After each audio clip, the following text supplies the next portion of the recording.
मित्रों, आपकी बात आपके साथ राकेश मोहन त्यागी यूट्यूब चैनल के आज 27 नवंबर के सायकालीन अंक में आप सभी का हार्दिक स्वागत। 150वां अंक है ये। मित्रों, आज के अंक में मैं चर्चा करूंगा आप सबसे जो संभल में विवाद हो रहा है उसके संबंध में। मित्रों, जैसा कि अभी कल हम सब ने संविधान दिवस मनाया था और संविधान दिवस पर जगह जगह कार्यक्रम भी हुए थे और इस दिवस पर संविधान दिवस के अवसर से कुछ 1-2 दिन पूर्व जो संभल का एक दुर्भाग्यपूर्ण विवाद उत्पन्न हुआ है, ये वास्तव में बहुत गलत है। लेकिन इस विवाद के उत्पन्न होने के बाद वर्तमान सरकार द्वारा जो कार्रवाई की गई है, कानून सम्मत विधि सम्मत तरीके से 19 नवंबर को एक स्थानीय अदालत ने संभल की जामा मस्जिद, जिसको जामा मस्जिद कहा जाता है, उसका सर्वे का आदेश दिया था। एक सामान्य सी बात है, कहीं भी कोई सिविल कोर्ट में मुकदमा हो, अदालत आदेश देती है, अदालत एक टीम बनाकर भेजती है और वहाँ की वस्तु स्थिति को देखकर वह निर्णय लेती है कि आगे कार्रवाई क्या करना है। और एक कार्रवाई इसकी पहले हो चुकी थी, लेकिन निश्चित ही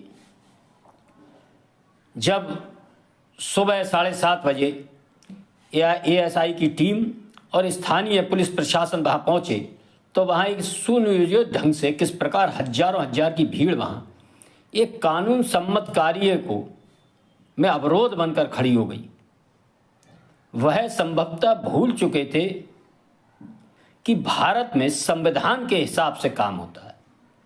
भारत देश न कुरान से न पुराण से चलेगा तो भारतीय संविधान से, और भारतीय संविधान के अनुरूप वहाँ के स्थानीय अधिकारी स्थानीय अदालत के आदेश पर अपना कर्तव्य निर्वहन करने गए थे और उस कर्तव्य निर्वहन करने के रास्ते में किस प्रकार एक हिंसक भीड़ ने वहाँ जो तांडव मचाया था वह हम सब ने देखा है। लगातार पुलिस वाले भी अपील करते रहे, उनसे हटने की बात करते रहे और कुछ उनके समाज के भी कुछ लोग उनको समझाते रहे कि ऐसी कोई कार्रवाई नहीं है, एक आम कानूनी कार्रवाई है।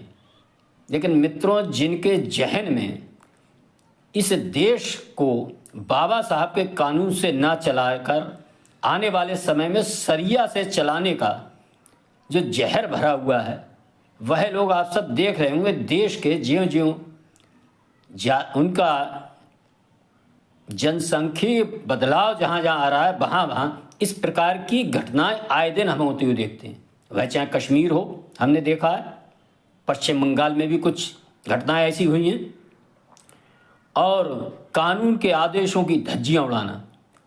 और मेरा आप सभी से इस YouTube चैनल के माध्यम से अनुरोध है, ये हम सबके लिए एक सबक है और मौका है कि हम सब देखें जो दिन रात राजनीतिक दल संविधान और बाबा साहब का माला जपते रहते हैं, आज वह किस प्रकार अपने वोट बैंक की खातिर बाबा साहब के संविधान, बाबा साहब के द्वारा बनाए कानून की धज्जियां उड़ाने वाले लोगों के साथ खड़े नजर आ रहे हैं।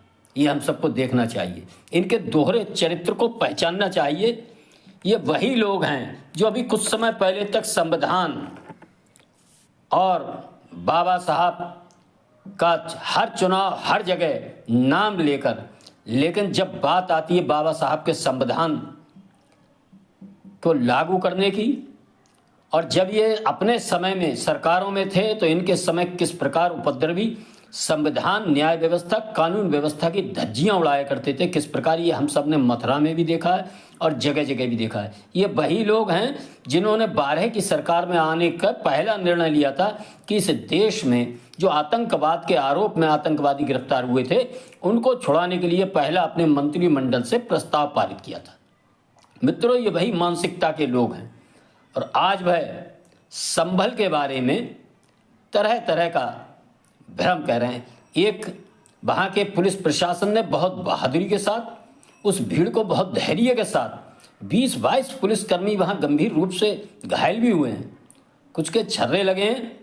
और इस घटनाक्रम में बड़ी भारी भीड़ के बीच जिन लोगों ने फायरिंग भी की थी, उस फायरिंग से दुर्भाग्यपूर्ण ढंग से 3 लोगों की मौत भी हुई है। मौत किसी की भी हो वो ठीक नहीं होती है, और इसीलिए हम लोग अपने नियम कायदे के अनुसार, संविधान के अनुसार अपने सारे मसले सुलझाते हैं। इसीलिए संविधान है, और यदि हम संविधान के प्रक्रिया में रोड़ा बनेंगे, चाहे किसी भी वर्ग के हों, तो फिर इस तरह की घटनाएं आए दिन हुआ करेंगी। मित्रों, यह जो हरिहर मंदिर है, ये संभल का एक प्राचीन मंदिर है मित्रों, और संभल का पुराना नाम सतयुग में सत्यव्रत था, त्रेता में महदगिरी और द्वापर में पिंगल नाम से संभल जाना जाता था। वर्तमान कलयुग में यह संभल नाम से जाना जाता है।